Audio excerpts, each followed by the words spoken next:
So let's talk about hair. Let's talk about the important settings needed to make any hair of a model. So let's suppose this is a face. Here are eyes and nose and mouth. What we do is we go to our particles menu, we add a new particle, and then in type we click hair. Okay, so this determines the length of hair we're going to be creating. So to change the length, decrease or increase the hair length menu. Okay, and so after you fixed the length of the hair you want to make, then change the number of hairs to 0.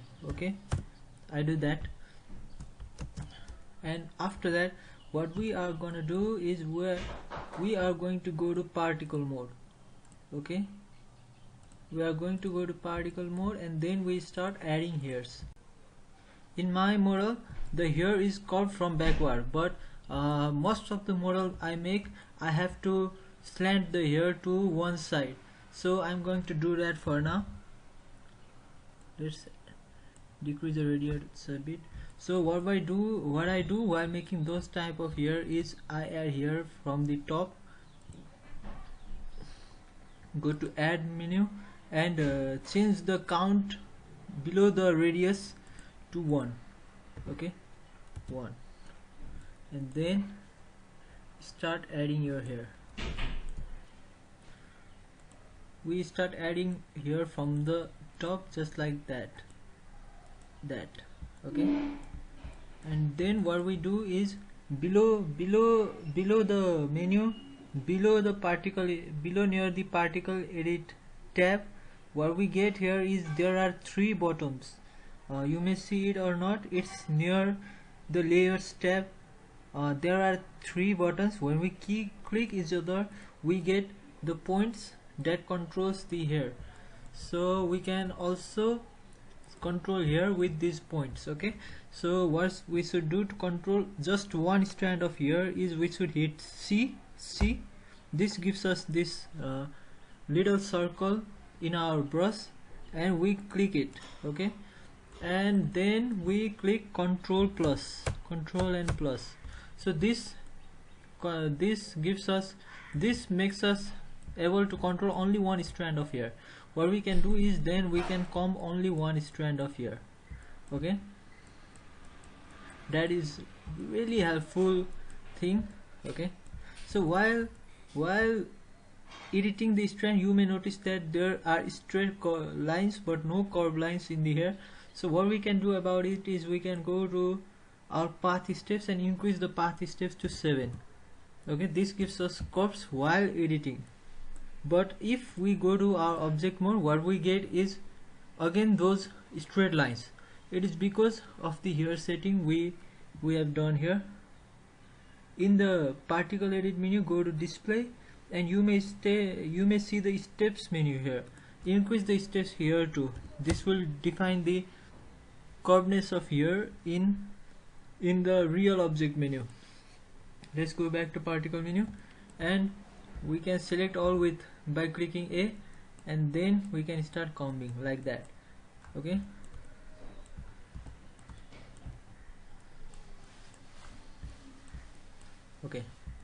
so this gives us our upper part of hair. After that, what we do is, as you can see here, there are 2 menus in the particle edit mode. There are lengths and roots. If we untick the root, what it does is we can change the position of the roots. Okay, if we untick the roots, we can change the position. Okay, this will, so the roots are now in the bottom. Okay, that is important. And then there is another setting in here that we can do. So if we control the curve, we go to our particle settings and go to children.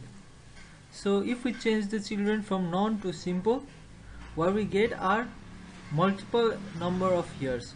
We can change the number of hairs in the display menu to 50, then it will give us more, to 60, then it will give us even more. Okay, but while editing we can make it about 50. And then while we go to particle edit mode, we can tick the children option in the bottom of particle edit mode, so we can come here and see how it looks at the same time. That is a huge plus. Okay, so that's it about combing here. And then if I had to model the real here, what I do is go to particle edit mode and click add and start adding here near the ears.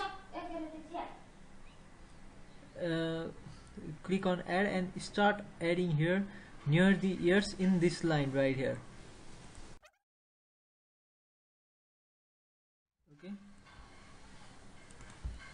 so I clicked all the top vertices and then I click Ctrl plus.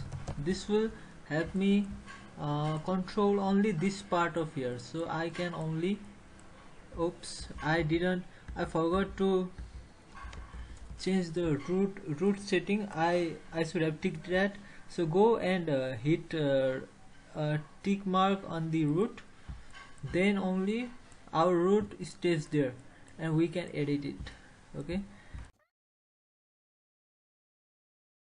let's add a little bit more here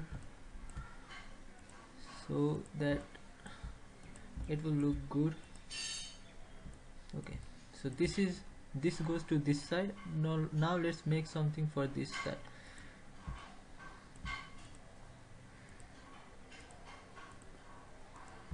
Okay, we click C and take only this part.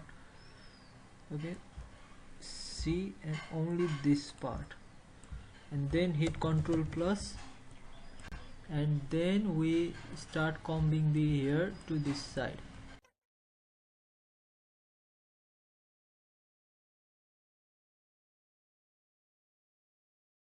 Do is you should go ahead and change the position of roots too, so that it will seem like that the hairs are coming from the inside, not from the surface. Okay,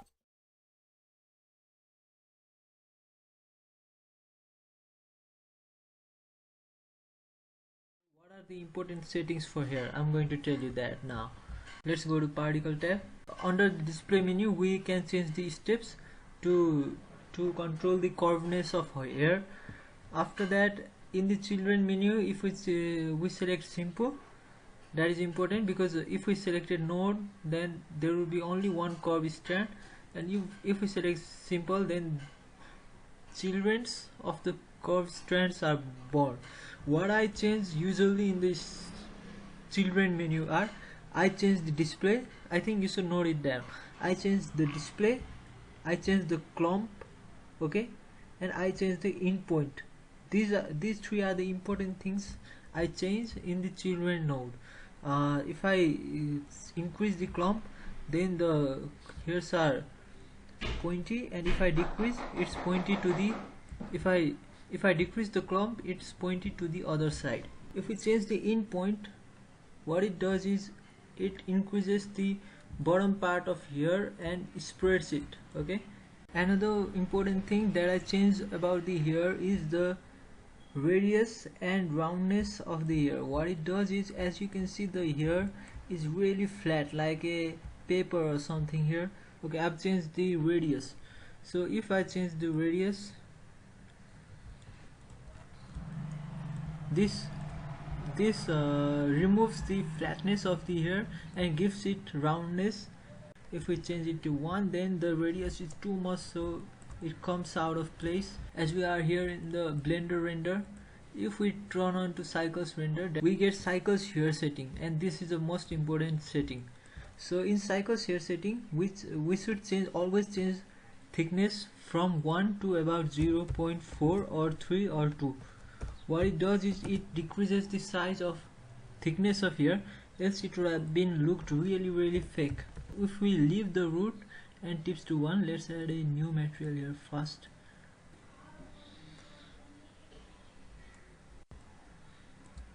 The hair here is too much thick, so what we should do is we should change the display, change the shape of root and tip, and that we do in the cycles hair settings.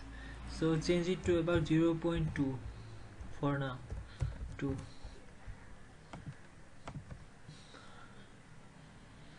So now it's looking thin and more of hair like. Okay, so that is important thing. When you go to this render menu, if you render the whole image now, the hair still doesn't have curves in it. It will render thick straight lines. So this is another hair render settings. What we should do is go to geometry in the render tab, the little camera, under the little camera, and from in the primitive menu go to curve segments. Okay, and change the shape to ribbons, and then change the curve subdivisions a little bit more, and this will work, and your hair will look curly and smooth.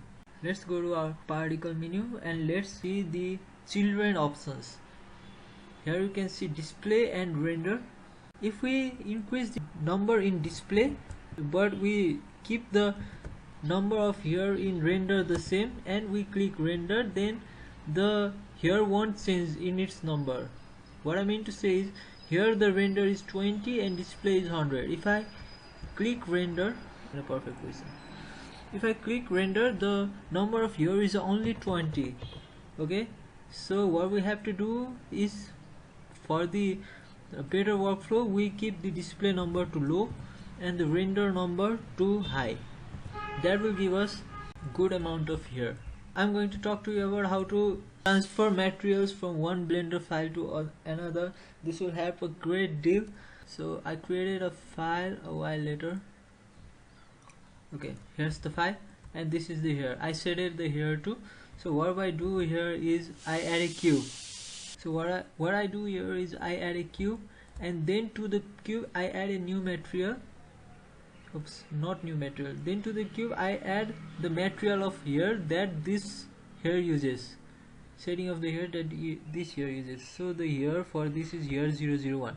So this material is of the hair, and I want to transfer it to the previous blend file that we worked on. So I'm going to copy the cube. Okay, so I'm going to open the previous file we worked on, and then I'm going to paste the cube here. We still have the hair material information of the hair in the cube. We can do this with all the materials. This has helped a great deal with me. So what we do now is we go to our object, we go to our materials, and then we change the material of hair that we created before to hair 001. Okay, so this is the material from the another blend file. As we render this, the material is transferred from that blender file to this blender file. So now the hair looks good. Okay, we can change the material for hair. When we go to hair tab, we get here under the render panel, we get here material menu, where we can select which material we want. If we had to make a curly hair, what we do is we make this first. Okay, however curly the hair is, we make this first. This is an important step, taking the overall shape of the hair and making it first, and then we add new particle to it. Okay, and then we start adding curls in the second particle. This is how we break down the hair, and it helps a lot in the overall process of modeling any kind of hair we want. I now give you the time lapse of the hair I make for this model.